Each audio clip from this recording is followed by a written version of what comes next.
Marami sa atin ang naniniwala sa kasinungalingan kesa katotohanan na nagdadala ng sakit sa ating mga puso.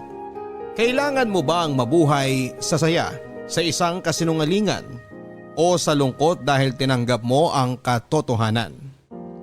Paano mo itatama ang isang kasinungalingan upang matalo ito't magkaroon ka ng tunay na kapayapaan at katiwasayan sa buhay kahit may kirot sa dibdib na unti-unti mong nilalabanan at napapalitan ng tunay na kasiyahan? Dear Papa Dudut, ako po si Lorena, laking navotas po ako. Nagkaroon ako ng asawa noong 23 years old ako. Engineer siya at dating nagtatrabaho sa isang power plant sa ibang bansa. Nagkaroon kami ng 2 anak. Huminto siya sa pagtatrabaho dahil may nakaalitan siya sa planta. At ang sabi niya ay hahanap na lamang siya ng ibang company dahil may lisensya namang pinangahawakan ng asawa ko at experience. Naaalala ko lang noong una kaming magkakilala ng asawa kong si Kenan, Papa Dudut. Kapwa kaming estudyante sa kolehiyo noon. IT ang kinuha ko at engineering naman si Kenan. Sanay na ako na nakapalibot sa akin ay mga lalaki. Kaya hindi ko madaling paniwalaan ang mga sinasabi ni Kenan sa akin noong nanliligaw pa lamang siya. Hindi ko basta pinaniwalaan na totoo ang kanyang nadarama at hindi lang isang kasinungalingan o isang biro na madalas kong marinig sa mga kaibigan at kaklase kong mga lalaki. Pero napana ni Cupido ang puso ko, Papa Dudut. Sinagot ko si Kenan at pagkatapos ng 2 taon mula nang makapagtapos kami sa kolehiyo ay nagpakasal na kami at kapwa kami ay may mga trabaho. Kaya hindi kami nahirapan na mag-adjust financially. Naging normal ang pagsasama namin na malayo kami sa isa't isa dahil nasa abroad si Kenan.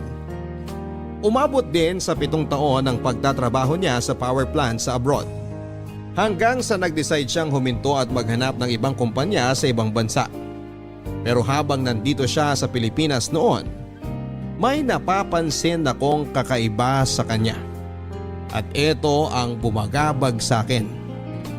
Isang araw ay may tinawagan siya ng palihim. Mahina ang boses niya. Parang babae ang kausap niya.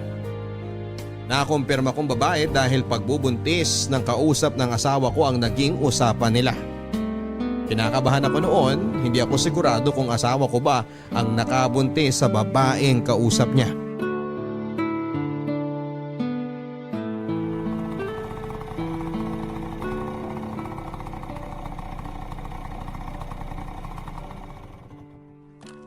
Kanina pa ako naghihintay sa'yo. Ginabi ka na masyado sa pagpasada mo. Marami kasing nakapilang mga pasahero doon sa terminal. Mahal sayang naman kung iisnabin ko sila. Kahit na, huwag mong sagarin yung sarili mo. Okay lang ako. Kumain ka na. Night shift na ako bukas. Magpahinga ka ng maigi para may energy ka bukas ng gabi. Pasok na muna tayo sa loob.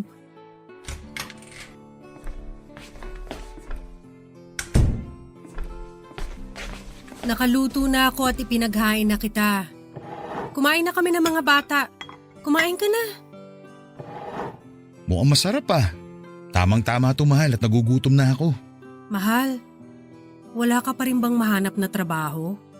Anong sabi sa agency? Wala pa pero magkakaroon din yan. Medyo maliit kasi ang kita mo sa pamamasada at natatakot ako na kung ano mangyari sa'yo. Alam kong maingat ka, pero maraming mga driver dyan hindi maingat at akala mo sa kanila ang kalye. Lahat naman ng trabaho nakakatakot kung iisipin mo. Pero huwag ka mag-alala sa akin. Halos mag-iisang taon ka na rin sa pamamasada mo. Huwag ka na mag-alala. Makakahanap din ako ng swak na trabaho. Baka sa magandang bansa pa ako makakuha at mag-migrate tayo dun. Mahirap na rin dito sa Pilipinas. Hindi pa rin kasi natututo ang mga tao na hindi payaso ang dapat ilagay sa posisyon. Oo na, sige na. O siya, kumain ka na nga.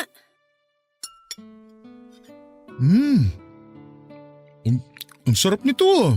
Totoo? Oo naman. Hindi ako nagsisinungaling. Masarap ka talaga magluto. Kailangan ko talagang matutong magluto ng masarap para hindi mo ko iwan. Ano ba naman yan, mahal? Hindi kita iiwan.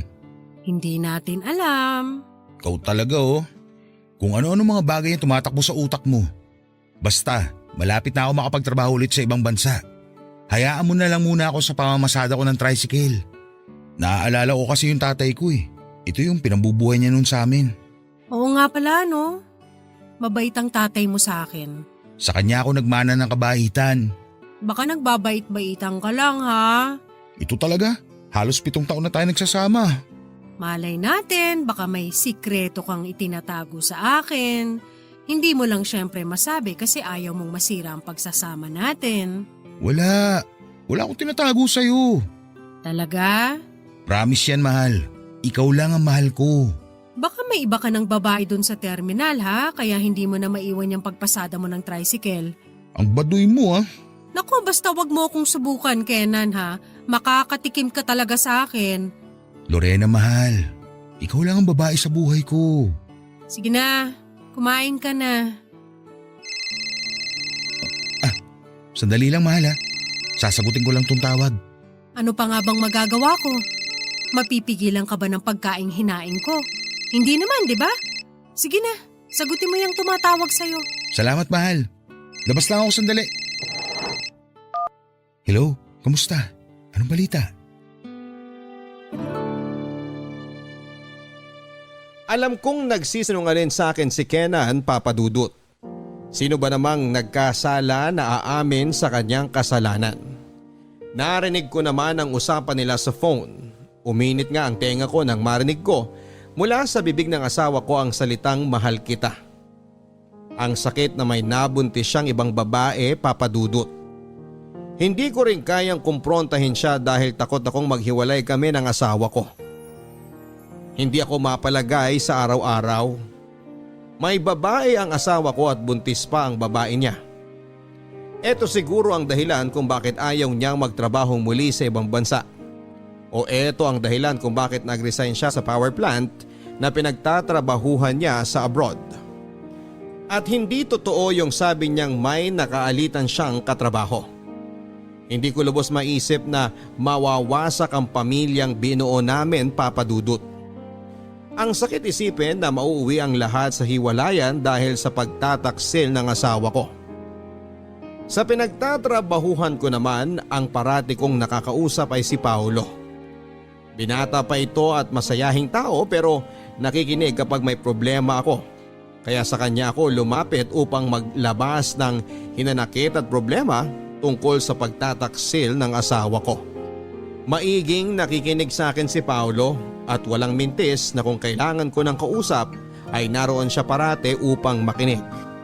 Halos 2 taon na rin kaming magkatrabaho.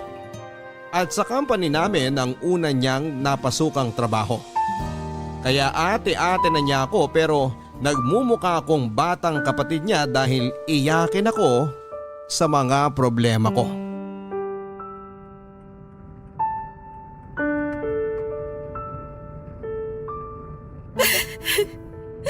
Kaya pala ayaw na niyang bumalik abroad para magtrabaho kasi may iba na siyang babae rito.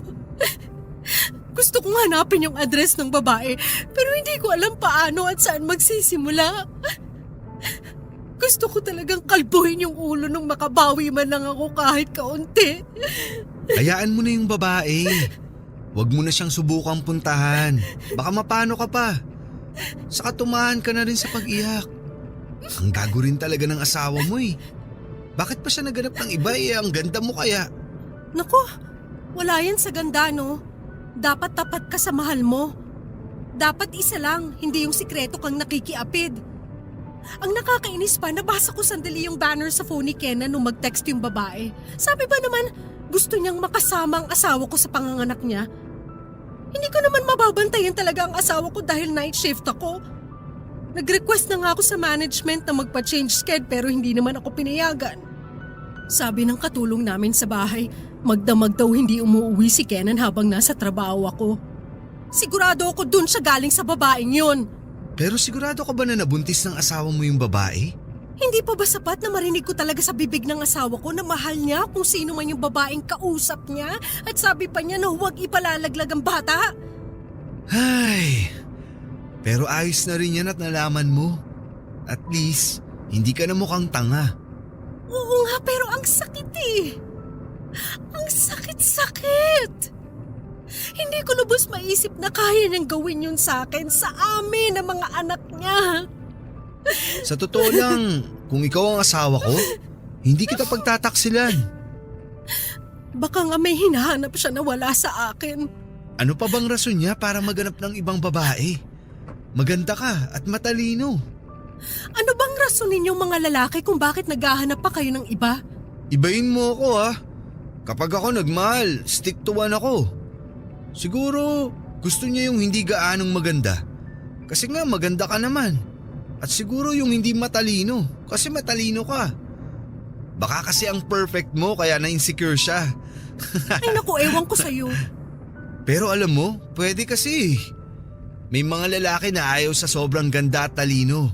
Kasi feeling nila natatapakan ng pagkatao nila. In the first place, bakit niya ako niligawan noon? Alam naman niyang maganda at matalino ako. Ang feelingero ko, ano? Hindi naman. Nagsasabi ka naman ng totoo eh. Kaya, Lorena, Uy, bakit grabe ka makatitig sa akin? Para naman akong matutunaw nito. sa totoo lang, walang halong kasinungalingan to. Lorena, sana hindi ka magalit at sana wag mo akong iwasan. Kasi Lorena, gusto kita. Ano ba naman yan, Paolo? Anong ano ba naman yan? Tama ang narinig mo. Gusto kita. Pwede ba, huwag ka magbiro ng ganyan. Nag-iiyak ako rito tapos hihiritan mo ako ng ganyan. Hindi naman basta hirit yun eh.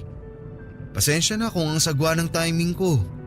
Na ngayon ko pa sinabi sa'yo nakikita ko namang masama ang loob mo. Nagbaka sakali lang ako na baka pag sinabi ko sa'yo ang nararamdaman ko, mapangiti kita kahit konti. Alam mo, nung una pa lang kitang nakita sa office, nagka-crush agad ako sa'yo. Sobrang instant nung nangyari. Paolo, dito na lang ako. Ha? Hindi, ihatid kita sa inyo. Please, magta-taxi na lang ako. Ibaba mo na ako rito. Lorena, ano bang problema? Bakit? Ang sabi ko, dito na lang ako.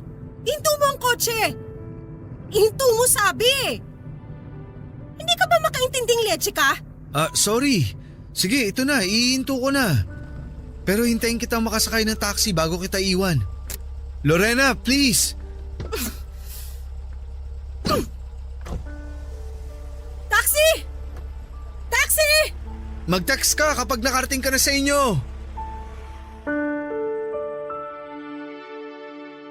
Nagulat at naalibadbaran ako sa mga sinabi ni Paolo Papadudut. 6 na taon ang tanda ko sa kanya at may asawa na ako. Oo, may malaki akong problema na pinagdaraanan pero hindi ako available para ligawan. Pero sa bawat araw na may pagkakataon si Paolo, ay sinasabi niya talaga sa akin na gusto niya ako at totoo ang kanyang nararamdaman para sa akin. Nasiwa ako sa trabaho ko, Papadudut. Hindi na ako komportable dahil kay Paolo. Parang hindi kasi tama na nagkagusto siya sa akin pero patuloy pa rin siya sa pagpapahayag ng kanyang nararamdaman. Hindi ko na lang pinansin dahil mas lalo akong naaasiwa. Lalo na kapag naririnig ko sa kanya ang salitang I love you. Gulong-gulo ang isipan ko dahil sa nagtaksil kong asawa at sa kaibigang may gusto pala sa akin. Kung dalaga lang ako ay hindi imposibleng magustuhan ko si Paolo. May itsura siya, matalino rin at may plano sa buhay. May mga pangarap. Yan ang katangian na gustong gusto ko sa isang tao, yung may pangarap sa buhay. Tulad ng asawa kong si Kenan dati. Punong-puno siya ng pangarap noon. Pero ngayon ay naging okay na lang sa kanya ang pamamasada ng tricycle habang hindi pa siya nakahanap ng kumpanya na mapapasukan niya sa abroad. Hindi rin siya nag-abala na maghanap ng mapapasukang trabaho dito sa Pinas na akma sa tinapos niyang kurso at karanasan. Yung trabaho na magiging komportable siya at mataas ang sasahurin niya. Hindi naman sa minamaliit ko ang pagiging tricycle driver niya. Nangihinayang lamang ako sa natapos niya at sa maganda niyang experience sa trabaho. Okay naman na pansamantalang hanap buhay ang pagpapasada niya pero wag naman sana niyang sayangin ang opportunity niya. Sabi pa niya sa akin ay gusto niya lang muna ding malibang sa pamamasada pero hindi nakakalibang ang mga bayarin sa bahay. Na ako ang laging sumasalo. Ang bahay namin na tinitirhan ay hindi pa namin tapos bayaran. Kaya malaki-laki rin talaga ang kailangan naming buwan-buwan. Gusto ko talagang makaharap ang babaeng ipapalit niya sa akin. Ang hindi ko pa masagot noon ay kung papalitan ba niya ako o gusto niya lang magkaroon ng dalawang pamilya. Ano man ang dahilan niya. Pagtataksil pa rin ang tawag sa ginawa niya at gustong gusto ko na siyang kumprontahin tungkol doon, Papa Dudut. Mas lalo pang kumulo ang dugo ko nung tuwing naririnig ko ang tawagan ng asawa ko at ng kabit niya. Hindi ko alam kay Kenan kung sadyang tatanga-tanga lang ba siya para hindi maramdaman na naririnig ko ang mga sinasabi niya sa kausap niya o sinasadya niyang gawin yon para pasakitan ako. Nag-ipon lang ako ng lakas ng loob noon para kausapin na siya pero parang hindi makalabas sa bibig ko na tanungin siya ng harap-harapan. Pinaniniwala ko rin kasi ang utak ko at puso ko na hindi ako ang kayang pagtaksilan ni Kenan. At baka mali lang ang pagkakaintindi ko sa mga nabasa kong palitan nila ng text messages ng babae niya. Baka masyado ko lang binibigyan ng kulay ang mga naririnig ko na sinasabi niya habang kausap niya ito sa cellphone. Pero ang naisip ko noon, kung mas lalo ko pang patatagalin ang paghahanap ko ng tiyempo at hindi ko pa itanong sa kanya ang katotohanan, ay baka magiging katotohanan na ang kanyang kasinungalingan. Isang bagay lang ang alam ko ng mga oras na yon. Hinding-hindi ko papayagan na pumunta ang asawa ko sa panganganak ng babae niya. Napakiramdam ko ay ibinahay niya somewhere sa Metro Manila. Dalawa lang din ang pagpipilian niya kung ako ang tatanungin. Yon ay ang bumalik siya sa dati niyang pinagtatrabahuhan abroad o maghanap na siya ng ibang trabaho at tigilan na ang pamamasada. Dahil malakas ang kutob ko na parang naging dahilan niya lamang ang pamamasada para magkita sila ng babae niya. Naiinis ako, Papa Dudut, parang ayaw nang magpapigil ng bunganga ko. At gusto ko nang sumigaw sa harapan niya at tanungin kung bakit niya nagawang magtaksil sa akin. Kung bakit niya nakayanang magsinungalin sa akin.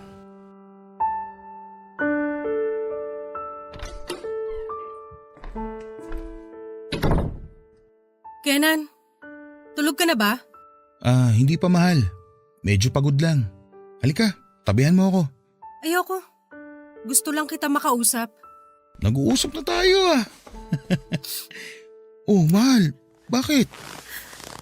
Ang dami nating problema, pero parang wala lang sa'yo. Pang-tuition ng mga bata, pambayad dito sa bahay. Kenan, kailangan mo na talagang bumalik sa dati mong trabaho kasi mas maluwag ang pamumuhay natin dahil sa sinusweldo mo ron. Alam ko, tinatawagan ka ng dati mong agency at yung power plant gusto ka nang pabalikin sa trabaho, pero ikaw lang ang may ayaw. Hindi ba sinabi ko na sa'yo na ayaw ko na ron? Kasi nga may nakaaway akong katrabaho. Pwede naman siguro na sa ibang department ka nila ilagay o baka wala na yung katrabaho mong yun doon. Nahihirapan na rin kasi ako na parang ako na ang bumubuhay sa pamilya natin. Porkit hindi ako nagsasalita, hindi ibig sabihin na hindi ako nabibigatan. Tapos sobrang insensitive mo pa na hindi mo napapansin. Nag-aabot naman ako Kenan, konti lang yung naaabot mo. Sa tingin mo hanggang saan naaabutin yung kinikita mo sa pamamasada? Ha? Hindi ko nga alam kung bakit ba nagtitiis ka sa pamamasada. Alam kong naaalala mo ang tatay mo dahil sa yan ang trabaho niya noon pero engineer ka. May mapapasukan kang iba. Para mo ng awa, Kenan. Bumalik ka na sa dati mong trabaho. Kung ayaw mo talaga, di magpursige ka na humanap ng ibang agency o company abroad na pwede mong pasukan agad.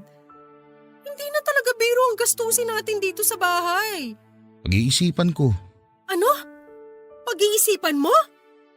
Sa tagal mo nang pumapasada, ngayon mo palang pag-iisipan? So ibig sabihin, tuod ka lang talaga at napakamanhid mo sa mga problema natin sa pera. Hihiram muna ako sa kapatid ko. Hihiram? Yan ang paraan mo? Mangungutang ka? Nakakahiya! Bakit kasi hindi mo pa sabihin sa akin ng totoo? Ayaw mong umalis ng Pilipinas dahil meron kang ibang babae. Ano? Bingin ka ba o bobo ka? Alam kong narinig at naintindihan mong sinabi ko. Mahal, ano ba yung pinagsasabi mo? Tama ako. May ibang babae kang naggago ka. Sino siya? Saan mo tinatago? Wala akong babae, maniwala ka. Bakit mo naisip yan? Wala daw. Wala naman talaga eh. Ikaw lang at ang dalawang anak natin ang mahal ko. Sinungaling? Hindi ako nagsisinungaling.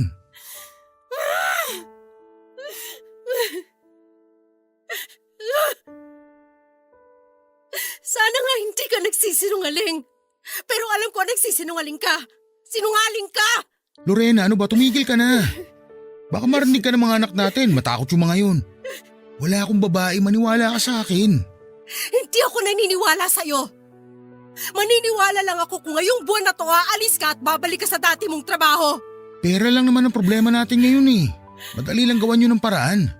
So ano? Anong gusto mong palabasin ngayon? Ha? Mukha akong pera? Ganon? Hindi sa ganun. Kenan, kapag oras na malaman ko na may babae ka, hindi kita mapapatawad. Lorena!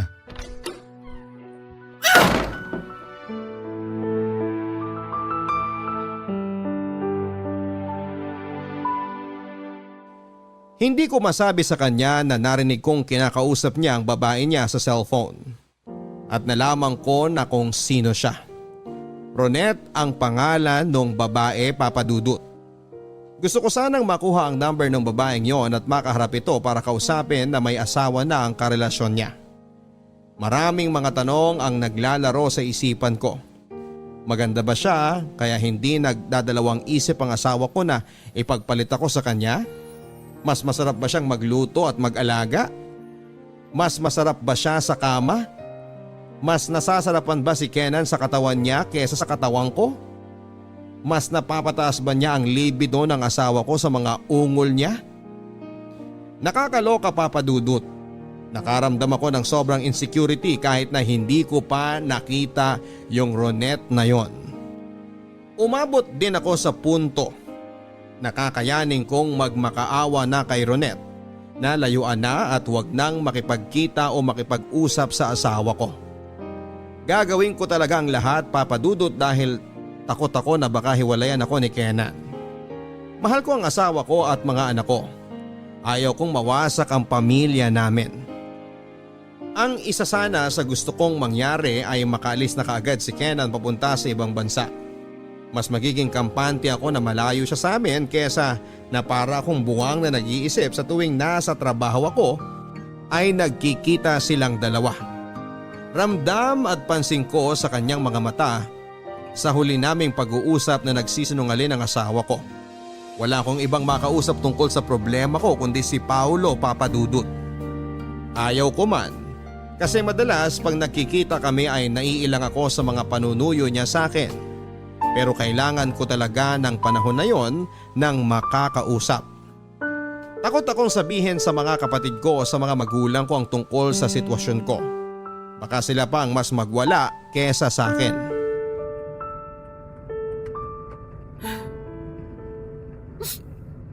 Kanina ka pa iyak ng iyak. Itigil mo na yan. Naiinis ako eh. Gusto ko talaga makita yung pagmumukha ng babaeng yun, Paulo. Tapos ano? Aawayin mo. Magpapaka-cheap ka. Iwalayan mo na lang kasi yung asawa mo. Yun ang dapat na pinag-iisipan mo. Saka ano bang kinakatakot mo? Nandito naman ako. Paulo naman parang tanga eh. Sabi ko nga sa'yo na tanggap kita. Kaya ko namang buhayin ka at ang mga anak mo. Tumigil ka na. Hindi kasi tama. Ano bang tama para sa'yo? Ang mabuhay sa kasinungalingan na hindi ka pinagtataksilan ng asawa mo? Yun ba? Ang babaeng katulad mo dapat inaalagaan. Makuha ko lang talaga ang number ng babaeng yun, makakarinig talaga siya sa akin eh. Hindi niya ba alam na may pamilya na yung kinakalantari niya? Hindi ako papayag na masira niyang pamilya ko. Hindi ka pa rin ba makatsyempo na makuha ang number ng Ronette na yon? Buisit ang Ronette na yun. Ang kating niyang higat siya. May kutob ako na alam niyang may asawa na si Kenan at okay lang sa kanya. Okay lang siya sa setup nilang dalawa na nagsasama lang sila tuwing pumapasok ako sa trabaho. Napakawalang kwenta niyang babae. Oh, bakit may tinabi ang kotse? Para mas makapag-usap tayo tungkol sa ating dalawa. Anong ibig mong sabihin? Gusto talaga kita, Lorena. Iwan mo na ang asawa mo para sa akin. Paulo, ilang beses na nating pinag-usapan to eh. Nakukulitan na ako ah. Sinabi ko na sa'yo na ibaling mo na lang sa iba yung nararamdaman mo para sa akin. Wag ako. May asawa na ako at mga anak. Cheater at sinungaling naman ang asawa mo. Paulo! Paulo, ano ba? Mahal kita. Paulo, tama na.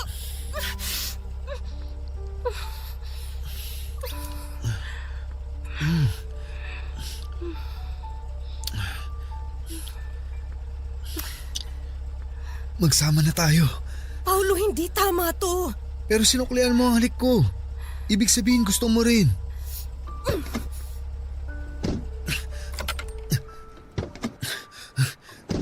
Magta-taxi ka na naman. Duwag ka, Lorena.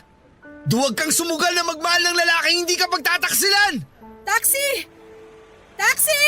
Lorena, bumalik ka sa kotse. Bitiwan mo ko! Mahal ako ng asawa ko. Nagkamali lang siya. Itatama kung mali niya na yon.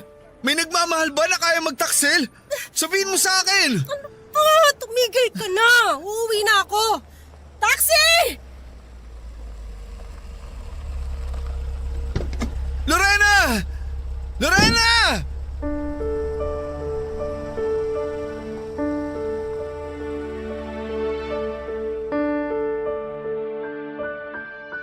Hindi ko na alam, Papa Dudut, kung ano ang gagawin ko kay Paulo dahil gusto niya raw talaga ako. At sa totoo lang, may nararamdaman na rin ako para sa kanya. Matapos ang mainit na mga halik na pinagsaluhan namin.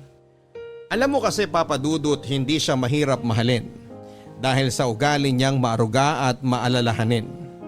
Wala siyang paligoy-ligoy, kung may gusto siyang sabihin ay sinasabi niya kaagad. Kaya hindi ko makita o maramdaman na nagsisinungaling siya nang sabihin niyang mahal niya ako. Kailangan ko lang pigilan ng sarili ko na hindi masyadong malunod sa agos ng init ng mga halik naming yon dahil may asawa ako.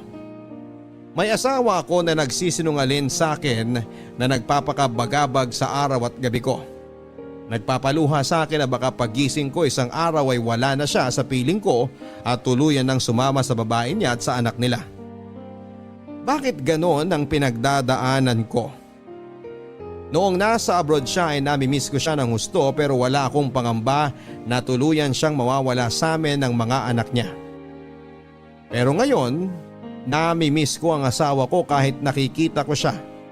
Dahil parang ang puso at isipan niya ay nasa babae niya. At natatakot akong mawala siya dahil baka mauwi sa hiwalayan ang lahat. Tinuloy pa rin ni Paulo ang panliligaw niya sa akin, Papa Dudut.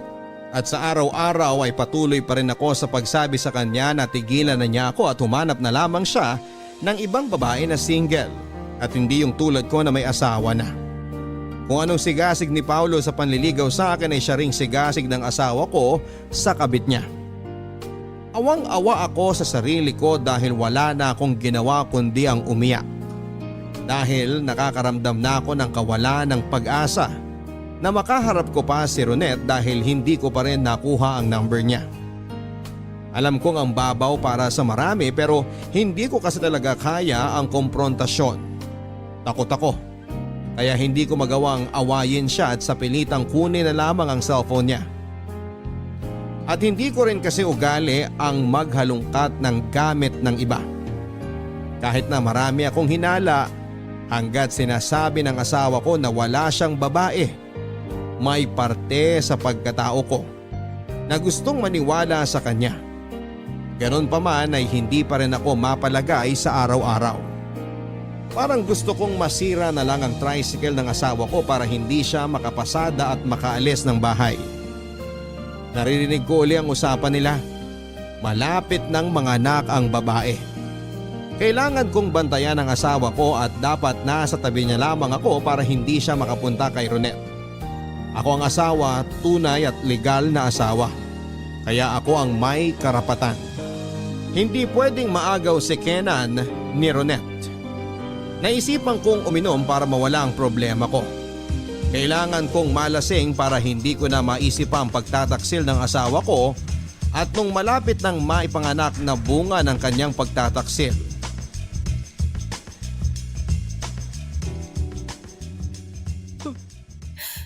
Hindi ko talaga maisip na magagawa sa akin to ni Kenan. Huwag mo na kasi isipin yun. Ikaw rin naman eh. Di ko alam kung anong iniiyak mo dyan puro ka naman tamang hinala. Basta alam ko, malapit ng manganak yung babae. Buisit sila. Napakasinungaling ni Kenan. Ilang beses ko na siyang tinanong pero yun at yun pa rin ang sinasabi niya. Mali daw ako nang niisip. Bukod sa pag-iyak mo, tama na rin yung pag-inom mo. Lasing ka na masyado. Hindi ako lasing. Nakakasagot pa nga ako sa'yo ng maayos oh. Kung hindi ka talaga lasing, sagutin mo na ako. Paulo, ang hirap mo naman talagang kausap eh. Sinabi ko na sa'yong tigilan mo na yan, di ba? Alam mo, hindi ako titigil. Ikaw lang tong hindi naniniwala sa mga sinasabi ko eh. Ako parati ako nakikinig sa mga sinasabi at sa mga kwento mo. Pero bakit pag ako ang may sinasabi, hindi ka naniniwala? Ayaw mong makinig sa akin. Lagi mong binabaliwala ang nararamdaman ko para sa'yo. Sabi ko nga sa'yo, tigilan mo na yung mga tamang hinala mo. Kung nagsasawa ka na sa asawa mo, magsama na tayo. Hindi ako nagsisinungaling, Lorena. Mahal kita. Alam mo, hindi ka nakakatulong sa problema ko. Halika na. Umuwi na tayo. Lasing ka na oh. Iwan mo na ako. Kaya kong sarili ko. Magta-taxi na lang ako. Lorena, hindi kaya ng konsensya kung iwan ka dito. Mahal kita. At ayokong may mangyari sa babaeng mahal ko. Halika na. Ayoko. Dito lang ako. Halika na. Itiwan mo ako. Hindi, halika na. Iuuwi na kita. Buti pala dito tayo malapit sa pinto pumuesto. Mabilis tayong makakalabas. Oh, ingatan mo ang mga hakbang mo.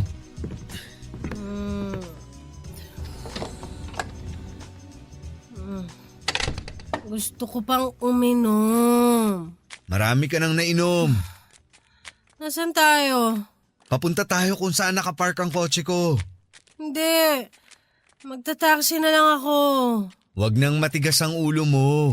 Ihatid kita pa uwi, tapos. Ano? Oh, nandito na tayo. Pasok ka na. Taxi na ba to? Ay, oo, taxi to. Sumakay ka na. Ang kulit.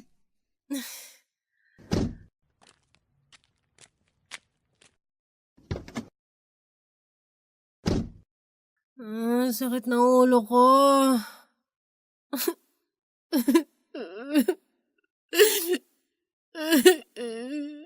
Sakit ng puso ko. Pareho lang tayo. Masakit din ang puso ko dahil ang babaeng mahal ko ayaw akong tanggapin. Paulo, Ano yun? totoo ba talagang mahal mo ko? Hindi tulad ng asawa kong sinungaling. Oo, Lorena. Totoong mahal kita.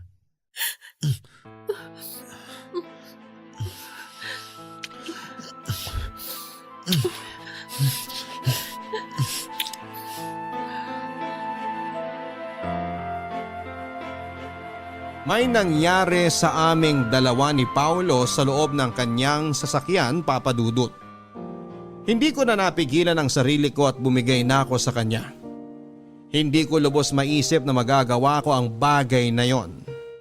Pinagsaluhan namin ang aming mga katawan na pinag-isa. Naulit ang aming pagtatalik.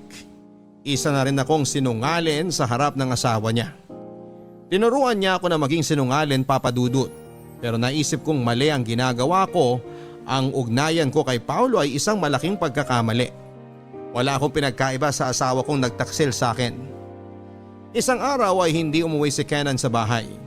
Inasiguro ang araw na pinanganak na ni Ronette ang kanilang anak na 2. Sobra akong nasaktan, Papa Dudut.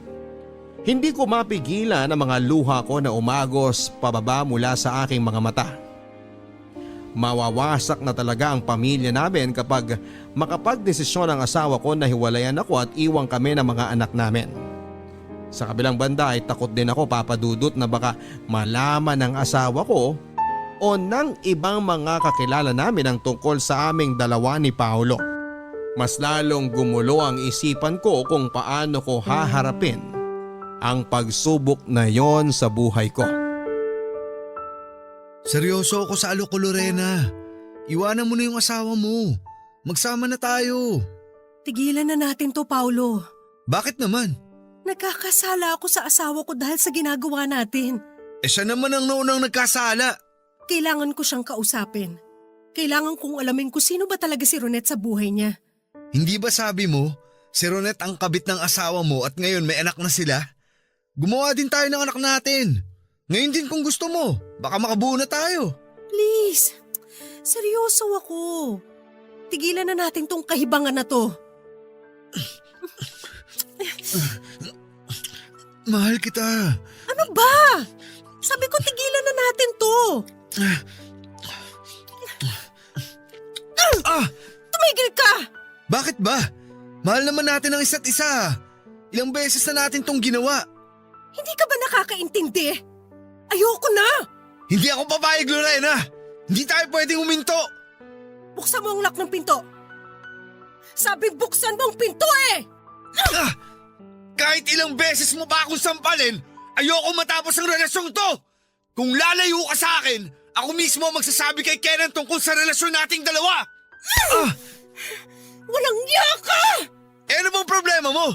Gusto mo rin naman ako eh. Kitang-kita ko naman na masaya ka tuwing may nangyayari sa atin. Hindi mo may tatanggi sa mga ungol mo, Lorena. Tama na!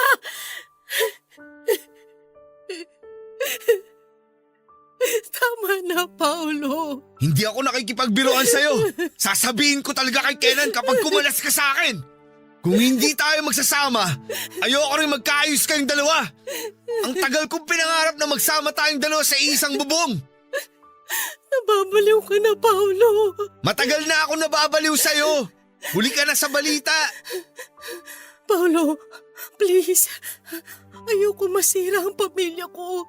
Ayoko ring masira kung ano ang meron tayo. Walang tayo. Hindi to pagmamahal. Walang pagmamahal sa relasyon natin. Kapag sabi kong mahal kita, mahal kita. Hindi mo ba naiintindihan yun? Bobo ka ba, ha? Bakit ang hina mong pumikap? Paulo, natatakot na ako sa'yo. Dapat ka lang matakot sa akin. Pumasok ka na sa buhay ko. Ayokong lumabas ka ng ganun-ganun na lang. Paulo, please. Maawa ka. May pamilya ako. Di ba nga? Tanggap ko na magsasama tayong dalawa kasama ang mga anak mo. Ulit-ulit naman tayo, Lorena. Paulo! Paulo! Paulo! Dahan-dahan lang, mababangga tayo! Wala ka bang bilib sa akin magmaneho? Relax ka lang dyan. Load ka lang. Paulo naman!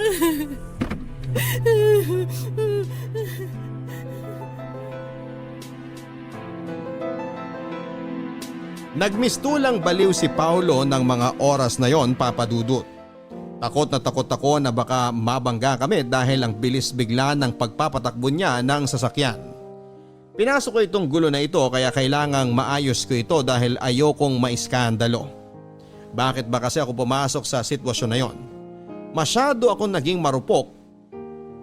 Para rin kasi akong tangay. Ako lang ang dapat sisihin sa mga nangyari kasi ako rin naman yung lapit ng lapit kay Paulo. Ang tanga-tanga ko talaga. Imbis na ang problema ko lang sana ang pagkakaroon ng babae ng asawa ko, ngayon ay nadagdagan pa ng malaking kasalanan.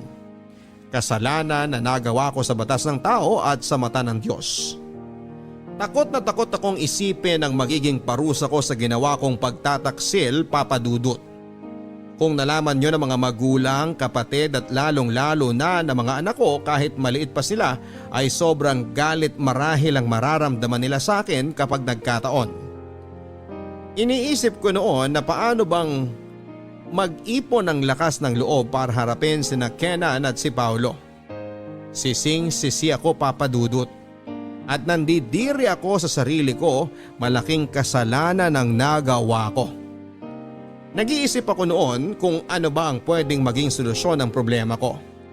Naaawa ako sa sarili ko dahil parang hindi ko na kayang kumprontahin ang asawa ko dahil may tinatago na rin akong sekreto sa kanya.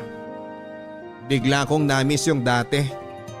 Yung alam ko at secured akong mahal ako ng asawa ko. Yung ako lang. Yung hindi kami ipagpapalit ng mga anak ko. Hindi ko na kinaya pa ang pangyayari, Papa Dudut. At ayaw ko nang magsinungaling pa tungkol kay Paulo. Bawat araw ay nag-iipon ako ng lakas para sabihin na kay Kenan ang tungkol kay Paulo at para pag-usapan na rin naman namin ang tungkol kay Ronette. Para matapos na ang lahat ng ito. Gusto ko nang maging malayang muli at yung walang tinatago, yung walang pagdududa at hinanakit. Narinig ko na uli na kinakausap ni Kenan ang kabit niya. Narinig ko na naman ang salitang mahal kita mula sa asawa ko para kay Ronette. Kusang tumulo ang luha sa mga mata ko. Naalala ko tuloy dati noong magkasintahan pa lamang kaming dalawa ni Kenan. Mas mabuti pa noon kasi pareho kaming walang tinatago sa isa't isa. Wala kaming kasinungalingan. Wala kaming sikreto at kinikilig pa rin ako sa tuwing naaalala ko kung paano niya ako niligawan noon. Medyo pakipot pa ako noon pero gustong gusto ko na siya. Hanggang sa sinagot ko siya at naging kami na. Sabay kaming nangarap para sa magiging pamilya namin.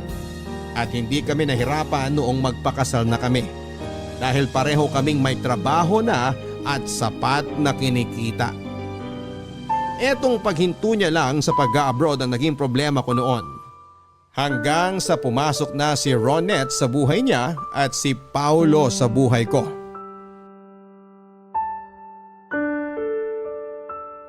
Kumusta si baby? Ganun ba? Mabuti naman. Huwag mo nang alalahanin ang lahat, okay? Huwag kang gumawa ng kung ano, ha? Mahal kita. Marami nagmamahal sa'yo.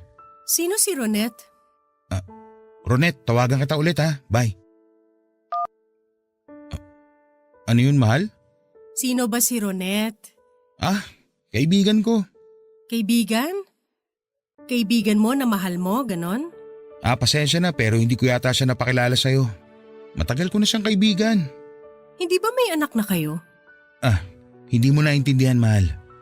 Kenan, ano bang hindi ko naiintindihan? Ipaliwanag mo kasi. Kababata ko si Ronette. Hindi siya nakapag-aral ng kolehiyo. Nung nasa abroad ako, nag-reach out siya sa akin. Mahal ko siya bilang kaibigan. At ngayon nangangailangan talaga siya ng pagmamahal. Ano? Bakit? Anong naiisip mo? Na may relasyon kami ni Ronette? Kaya ba parang nag-ibang pakikitungo mo sa akin? Tsaka parati mo akong tinatanong kung nagsisinungaling ako sa'yo? Pero ano yung anak? Ano yun? Ganito kasi yun. May asawa na si Ronette. Buntis siya pero binubugbog siya ng asawa niya. Sobrang depressed niya, mahal, kaya humingi siya ng tulong sa akin. Nag-iisip na nga siya mag-suicide eh. Buti na kumbinsi ko siyang kumalma. Kung napansin mo pagkausap ko siya, halos pabulong. Kailangan kasi na ganun dahil nagka-trauma siya sa kamumura at kasisigaw ng asawa niya sa kanya. Kaya tinulungan ko lang siyang makarecover. Kaya sabi ko, iwan na muna niya ang asawa niya. Total, parati naman siyang sinasaktan eh. Ayun, nakapanganak na siya at hindi pa niya alam kung babalik ba siya sa asawa niya. Mabait si Ronette. Siya ang best friend ko nung high school sa probinsya. Aaminin ko, mahal, na naging girlfriend ko siya noon pero hanggang dun lang yun. Magkaibigan na lang talaga kami ngayon. Pasensya ka na kung hindi ko kagad na ikwento sa'yo ha. Natakot din kasi ako na baka pagselosan mo siya pero ito na nga. Seryoso? Totoo ba, Kenan? Totoo ba lahat ng mga sinabi mo? Oo mahal, bakit? Akala ko babae mo siya. Akala ko anak niya yung pinag-uusapan ninyo. Naku hindi. Paano ko naman magagawa yun? Kenan. Mahal, ano bang problema? Bakit iyak ka ng iyak? Sana pala tinanong na kita noon pa. Sana tinanong ko kung sino si Ronette. Kenan, patawad. Patawarin mo ako. Wala ka namang kasalanan ah. Tahan na. Hindi.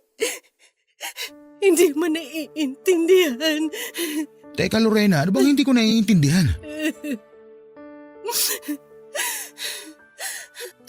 Buong akala ko talaga, ang tanga-tanga ko. Bakit pa nangyari to? Kenan, mahal kita. I'm sorry. Mahal, tahan na. Bakit ba sorry ka na sorry? May kasalanan ako sa'yo. Ano? Anong kasalanan? Wala kang kasalanan. Nung akala ko na may karelasyon kang iba, may in-entertain ako na manliligaw na kasama ko sa trabaho. Kenan, nagkarelasyon kaming dalawa. Hindi ako makawala sa kanya dahil binabuntaan niya ako. Ayoko maiskandalo. Ano? Lorena naman. Kenan, sorry. Sorry talaga. Hindi ko sinasadya. Sorry. Sorry. Anong hindi mo sinasadya sinasabi mo? Nakipagrelasyon ka sa iba na hindi mo sinasadya, ganon? Kenan. Kenan. Sorry. Sorry.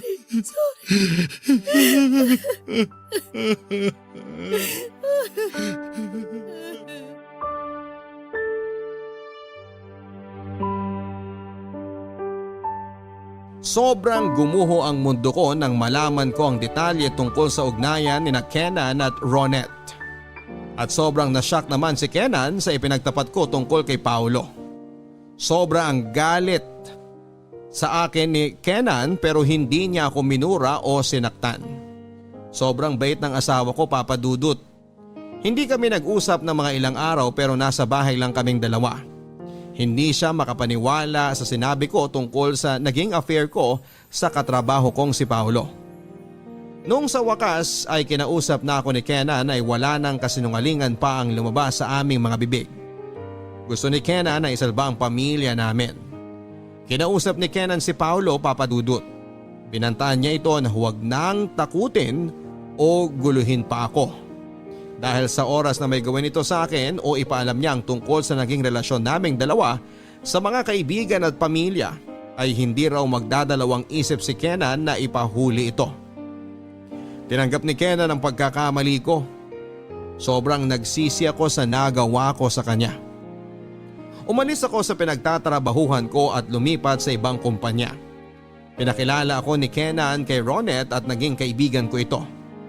Bumalik si Kenan abroad pero sa ibang bansa na dahil ayaw na niyang talagang bumalik sa dating power plant na kanyang pinapasukan. Ang naging communication namin ni Kenan ay ang video call. Sa mga naging pagkakamali namin sa buhay ay naging mas matatag ang aming pagsasama, Papa Dudut. Ang pogi mo ngayon, mahal. Nambola ka pa mahal. Ikaw din mas lalo kang gumaganda. Totoo? Oo naman. Walang halong kasinungalingan. Mahal. Dumaan kanina si Ronette sa bahay. Ang likot nung anak niya. Nagkakwentuhan kami. Sabi niya, ayaw na niya talagang bumalik sa asawa niya. May nakilala na rin siyang lalaki. Nakwento na rin naman niya siguro sa'yo yun, no? Oo nga, nabanggitan niya. Sana maging okay ng buhay niya, no? Sana mahalin siya ng tunay ng nanliligaw sa kanya. Hindi malabong mangyari yun, mahal. Mabait si Ronet. Sana maging okay nga sila. Siya nga pala, kamusta mga bata?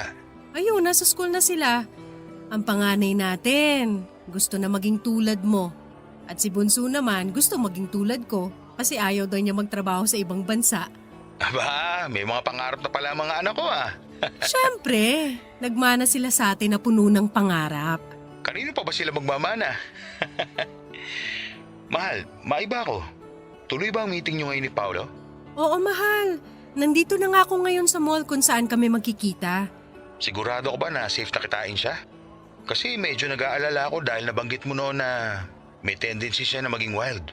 Wala naman na siguro siyang ganong tendency ngayon. Sure akong wala siyang gagawing masama sa akin. Sure ka ba na magiging safe ka? Oo, mahal. Sure po ako na safe ako. Pumayag lang ako na makipagkita ka sa kanya.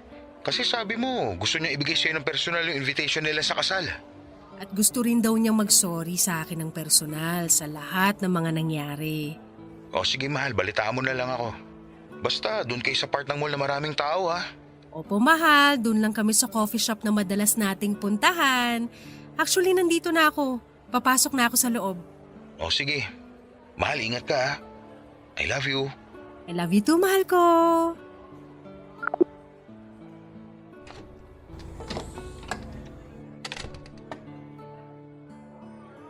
Si Kenan ba yung kausap mo?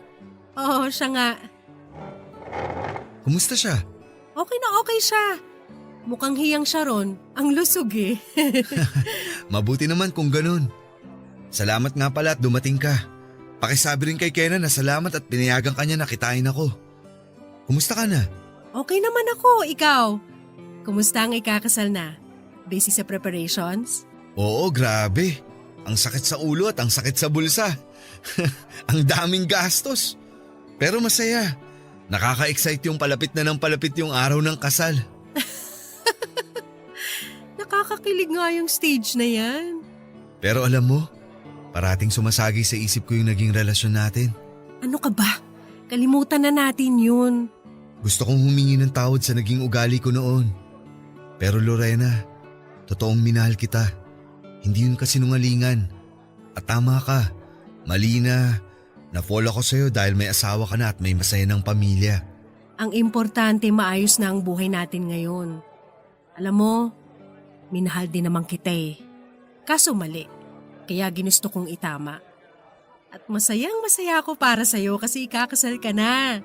Oh, heto nga pala yung invitation. Gusto ko rin sanang imbitahan si Kenan kaso mukhang malabo. Naku, oo, malabo talaga. Hindi pa siya makakauwi nun.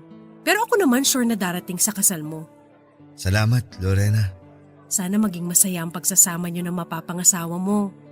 At sana magsama kayo ng walang kasinungalingan sa isa't isa.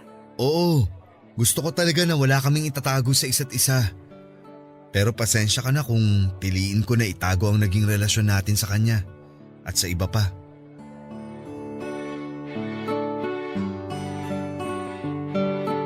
Dumalo ako sa kasal ni Paolo o Papa Dudut. Hindi ko na malaya na lumuha ang mga mata ko during their wedding. Natuwa lang ako dahil sarado na ang lahat. Wala nang mga sugat sa amin. Naghilom na ang lahat. Moving forward na kami sa aming mga buhay. Sa ating mga kabarangay, nais kong ipaabot sa kanila na kailangan nating maging tapat sa ating mga partner sa buhay.